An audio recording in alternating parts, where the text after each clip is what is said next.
এই জন্যই বুম্বাদাকে mister industry বলা হয়। ভাই একাই বাংলার বক্স অফিস কাঁপিয়ে দিচ্ছে। অনেকে ধারণা করেছিল যে এই দেবী চৌধুরীর মুভিটা ফ্লপ হয়ে যাবে।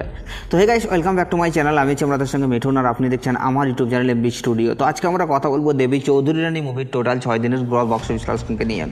তো ভিডিওটা আপনাদের জন্য অনেকটা ইন্টারেস্টিং হতে চলেছে, তাই ভিডিওটাকে শুরু থেকে নিয়ে শেষ পর্যন্ত কন্টিনিউ করবেন। এবং আপনি যদি আমার চ্যানেলে ফার্স্ট টাইম হয়ে থাকেন তো প্লিজ চ্যানেলটাকে সাবস্ক্রাইব করে ভিডিওটা একটা লাইক করে দেবেন। তাই চলুন ভিডিওটি শুরু করা যাক। তো গাইস, আপনারা জানেন ইতিমধ্যেই দেবী চৌধুরী রানী কিন্তু টিকিট ট্রেন্ডিংয়ে কিন্তু ভালো গ্রোথ শুরু করেছে, কেননা এখনও পর্যন্ত মুভিটা 24 ঘন্টায় 6 থেকে 7,000 টিকিট সেল করেছে।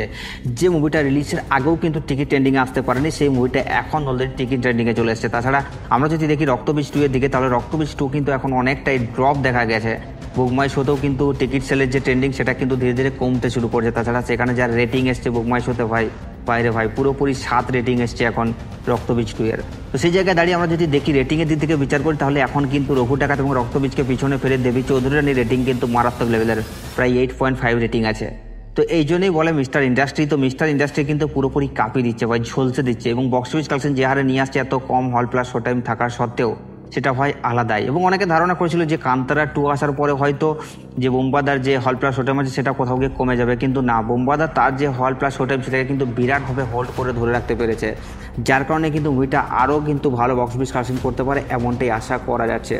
তো এখন যদি আমরা কথা বলি যে বোম্বাদার মুভি দেবী চৌধুরী রানী তার ডে 6 এসে কত টাকা বক্স অফিস কালেকশন করলো, তো গাইস আপনাদেরকে আমি জানিয়ে দিই, বোম্বাদার মুভি দেবী চৌধুরী রানী তার ডে 6 এসে বক্স অফিস কালেকশন করেছে প্রায় 69 লক্ষ টাকার মতো। এবং টোটাল মুভিটা 6 দিনে গ্রস বক্স অফিস কালেকশন করেছে 2,79,00,000 টাকা। তো গাইস এই মুভিটা কিন্তু ধীরে ধীরে ভালোই বক্স অফিস কালেকশন করছে। এবং অনেকেই বলছিল যে আমি নাকি বক্স অফিস কালেকশনটা ফেক বলছি।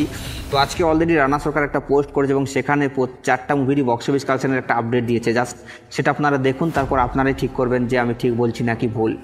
তো গাইস এই মুভিটার বক্স অফিস কালেকশন নিয়ে আপনাদের কি মতামত আপনারা নিচের কমেন্টে অবশ্যই জানাবেন, কারণ আপনাদের মতামত জানা আমাদের জন্য অবশ্যই জরুরি।